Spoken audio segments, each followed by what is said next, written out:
Hello everyone. आज है 6 अप्रैल और आज इस वीडियो में हम बात करने जा रहे हैं भारत हैवी इलेक्ट्रिकल्स लिमिटेड के बारे में, जिसको हम भेल के नाम से भी जानते हैं। 50 रुपए से भी कम कीमत पर यह शेयर अभी अवेलेबल है और पिछले कुछ दिनों की हम बात करें तो धीरे धीरे यहाँ पर तेजी लौट रही है। कोरोना काल में शेयर काफी हद तक टूट गया था, बढ़िया रिकवरी उसके बाद देखने को मिली, फिर से एक बड़ी गिरावट की चपेट में शेयर आ गया, लेकिन उसके बाद जो अभी रिकवरी बनी है वो वाकई में शानदार है। वीडियो में हम डिस्कस करेंगे कि भारत हैवी इलेक्ट्रिकल्स लिमिटेड के शेयर में खरीदारी करने का क्या ये सही मौका है कि नहीं, और जिन्होंने ऑलरेडी यहाँ पर खरीदारी करके रखी है इनको यहाँ पर क्या करना चाहिए। उन सारी चीजों के बारे में हम यहाँ पर चर्चा करेंगे, लेकिन उससे पहले अगर आपने अभी तक चैनल को सब्सक्राइब नहीं किया है तो प्लीज अभी इसे सब्सक्राइब कर लीजिए, क्योंकि आगे भी बहुत सारे वीडियोस हैं जो आपको काफी ज्यादा हेल्प करेंगे। उसके साथ साथ अगर आपने अभी तक मेरी टेलीग्राम चैनल को सब्सक्राइब नहीं किया है तो उसको भी सब्सक्राइब करना मत भूलिएगा, लिंक आपको डिस्क्रिप्शन में मिल जाएगा। तो बात करते हैं भारत हैवी इलेक्ट्रिकल्स की। 49 रुपीज का शेयर है। एक महीने में अगर हम देखें तो 6% की यहाँ पर हमें गिरावट देखने को मिली है। 55 रुपए से शेयर लगातार टूट रहा था, लेकिन अब धीरे धीरे तेजी की तरफ ये शेयर जाता हुआ नजर आया है। लेकिन पिछले एक साल का डेटा अगर देखें तो अभी भी 140% के आसपास का ग्रोथ है। आप देखिए, कोरोना काल में 20 रुपए तक शेयर टूट गया था, बढ़िया रिकवरी आई, 42 रुपीज तक पहुंचा, फिर नतीजे इनके अच्छे नहीं आए, शेयर गिरावट की तरफ भागा और 27-26 रुपए तक पहुंच गया। लेकिन उसके बाद जो तेजी बनी है ये शानदार है। तेजी के बाद हमें गिरावट भी देखने को मिली है, लेकिन उससे कई ज्यादा बड़ी दोबारा से तेजी देखने को मिली है। 55 रुपए तक शेयर पहुंचा था, गिरावट आई है, अब फिर से दौड़ने की कोशिश ये जरूर कर रहा है। भेल के शेयर में देखिए, कोरोना काल में भी तेजी जो आई थी उसका रीजन ये था कि जहां बाकी शेयर्स टूट रहे थे वहां भेल के शेयर में तेजी इसीलिए थी क्योंकि इंडिया और चाइना के बीच में बॉर्डर पे काफी ज्यादा टेंशन चल रहे थे, और ऐसे में इंडिया ने चाइनीज प्रोडक्ट और चाइनीज कंपनियों को बाइकआउट करना शुरू कर दिया था। और इन सिचुएशन की बदौलत जो इंडियन कंपनीज है उसको ज्यादा एंकरेजमेंट मिल रहा था। वेदांता के चेयरमैन अनिल अग्रवाल के द्वारा स्टेटमेंट भी दिया गया था कि अगर हमें चाइनीज कंपनियों को बाइकआउट करना है तो उनका रिप्लेसमेंट ढूंढना पड़ेगा, और भारत हैवी इलेक्ट्रिकल्स एक बढ़िया रिप्लेसमेंट हो सकता है उन कंपनियों का। और शेयर में लगातार तेजी बन गई उनके एक स्टेटमेंट के चलते। लेकिन मार्च क्वार्टर के रिजल्ट्स अनाउंस हुए, अच्छा परफॉर्मेंस नहीं था, शेयर में गिरावट आई।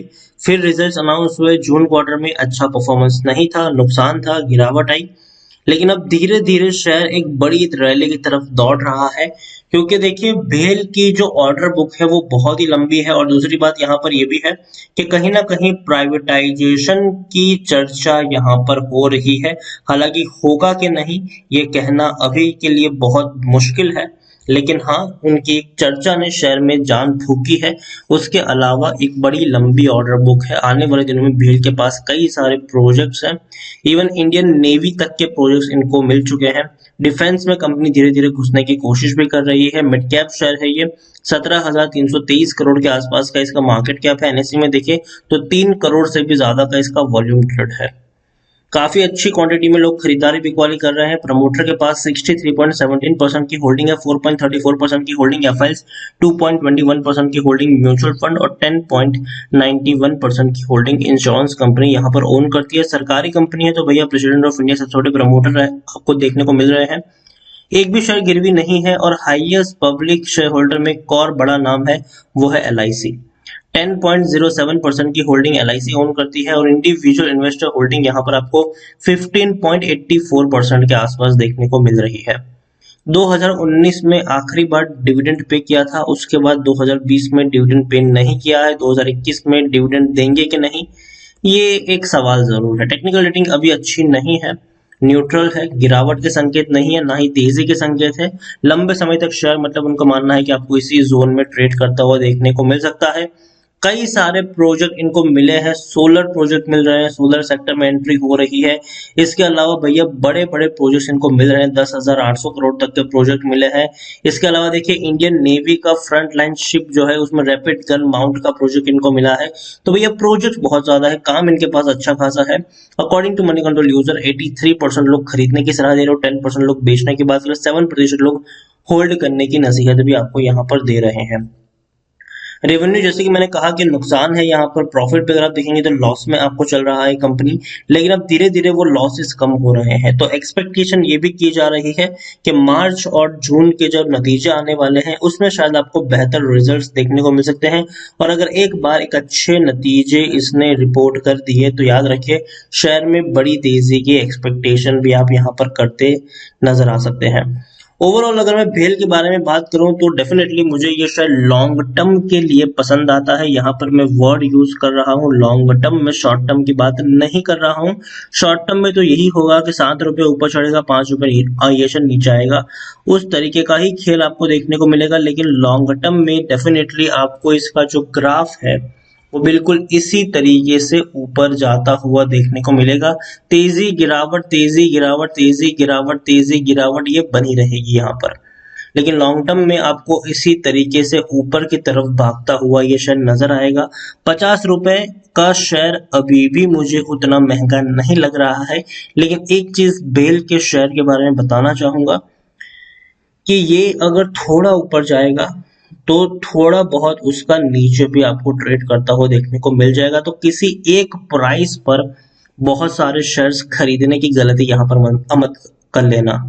अगर आपको 1000 शेयर खरीदने हैं तो पहले 200 खरीदो, 3-4 रुपए शेयर टूटे तो और 250-300 शेयर खरीदो, वेट करो 2-3 रुपए और वहां से शेयर हल्का हो तो और 300-400 शेयर की क्वांटिटी आप ऐड कर सकते हो।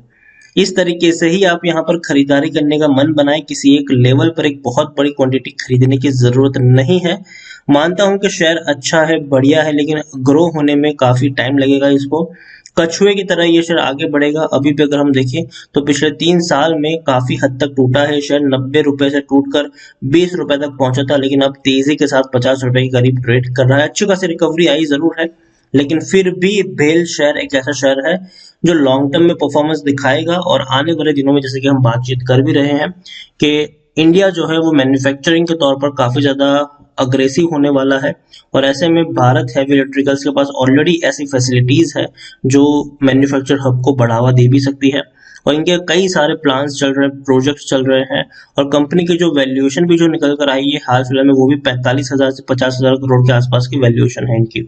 तो अच्छी खासी वैल्यूएशन वाला ये शेयर है, लॉन्ग टर्म के लिए मुझे पसंद आता है। लेकिन सिर्फ और सिर्फ टुकड़ों में खरीदारी करने की सलाह रहेगी। यहाँ पर किसी एक प्राइस पर एक बहुत सारे शेयर्स खरीदने की गलती भी अभी मत कर लेना। उसके अलावा एक और बोनस शेयर है मेरे पास आपके लिए, और वो है भारत इलेक्ट्रॉनिक्स, जिसको हम BEL के नाम से जानते हैं। डिफेंस सेक्टर का ये शेयर है। आज गिरावट है यहाँ पर, 130 रुपए से भी कम प्राइस पे ये शेयर अवेलेबल है, और पिछले लंबे समय से ये शेयर इसी लेवल पे अटका हुआ है। देखिए एक महीने में टूटा है ये शेयर, 12% तक टूटा है, 145 रुपए से टूट कर 119 रुपए तक पहुंचा था, लेकिन अब दोबारा तेजी की तरफ आगे बढ़ रहा है। एक साल में अगर हम देखें तो 85% का ग्रोथ है। और देखिए चार्ट इंटरेस्टिंग है इनका, 59 रुपीज के ऊपर था, तेजी आई, एक बड़ा पहाड़ बनाया, बाद में वापस उस पहाड़ से नीचे भी उतार दिया। ठीक है, अब देखिए यहाँ पर 115 रुपए के करीब शेयर पहुंचा, लेकिन बाद में ऐसी गिरावट भी आई कि 87 रुपीज पर शेयर पहुंच गया था। दोबारा ऐसा ही पहाड़ बना है, 150 रुपए तक पहुंचा है, अब यहाँ से थोड़ा सा नीचे हल्का हुआ जरूर है, लेकिन वापस से एक बड़ी तेजी ये जरूर दिखा सकता है। तो Bharat heavy electricals defence sector का ये शेयर है। सरकार जो है वो आने वाले दिनों में डिफेंस के ऊपर भी खर्चा करने ही वाली है, और डिफेंस की अगर हम बात करें तो इंडियन कंपनियों को बढ़ावा आने वाले दिनों में काफी ज्यादा मिल सकता है। लार्ज कैप शेयर है ये, 32,000 करोड़ से भी ज्यादा का इसका मार्केट कैप है। NSE में देखें तो 1,70,00,000 के आसपास का वॉल्यूम ट्रेड है। और देखिए नतीजे इनके शानदार आए हैं, हर क्वार्टर में 400 करोड़ से लेकर 300 करोड़ का प्रॉफिट इस कंपनी ने कमाया है। अच्छी खासी होल्डिंग प्रमोटर के पास है, एफआईज और म्यूचुअल फंड लगातार खरीदारी कर रहे हैं, और एक बहुत बड़ी होल्डिंग इन लोगों के पास है। आप सोचिए 51% की होल्डिंग प्रमोटर लेके बैठे हैं, 10 और 26% की होल्डिंग म्यूचुअल फंड यहाँ पर ओन करते हैं, और इंश्योरेंस कंपनी ओन करती है। मतलब इन लोगों का मिलाकर ही अगर हम काउंट करते हैं तो 90% की होल्डिंग तो यहीं पर हो गई, उससे ज्यादा की होल्डिंग है। 90 से 91-92% की होल्डिंग इन्हीं लोगों के पास है। और यहाँ पर एक और है हाईएस्ट पब्लिक शोल्डर में सिपेक्स एक्सचेंज ट्रेड, 5.71% की होल्डिंग, इंडिविजुअल इन्वेस्टर 6.07%। तो ये बहुत बड़ी बात है कि इन्हीं के पास बहुत ज्यादा होल्डिंग है, डिविडेंड पेइंग शेयर है ये 1.40 रुपीज पर शेयर का, 1 रुपये 40 पैसा पर शेयर आपको डिविडेंड के तौर पर पे कर रहा है, 140% का ये डिविडेंड पेइंग शेयर है ये। तो इस पर भी नजर रख सकते हैं और इसको भी बेचने की जरूरत नहीं है, लॉन्ग टर्म के लिए इसको कैरी करने की सलाह रहेगी, क्योंकि डिफेंस सेक्टर आने वाले दिनों में और ज्यादा चहकता हुआ नजर आएगा। ये वो सेक्टर है जिसमें मंदी नहीं आने वाली है, क्योंकि भाई साहब आने वाले दिनों में देशों में, एक दूसरे देशों में टेंशन और ज्यादा बढ़ने वाली है और डिफेंस के जो इक्विपमेंट है उस पर और ज्यादा खर्चा किया जाएगा। तो इस कंपनी को फायदा पहुंचने वाला है, ये सरकारी शेयर है, डूबने का खतरा ना के बराबर है। तो इस पर भी नजर रख सकते हैं और बेल पर भी नजर रख सकते हैं, दोनों ही शेयर मुझे पसंद आते हैं, लेकिन लॉन्ग टर्म के लिए जब भी गिरावट आती है मौका यहाँ पर बनता है खरीदारी का। वीडियो को यहीं पे एंड करूंगा, पसंद आया हो तो लाइक करें, शेयर करें, चैनल पर अगर आप पहली बार आए तो प्लीज सब्सक्राइब करें। और भेल के बारे में आप क्या सोचते हैं और भारत हेवी इलेक्ट्रिकल्स लिमिटेड ये भी आपको कैसा लगता है वो भी आप मुझे कमेंट में लिखकर बता सकते हैं। Thank you.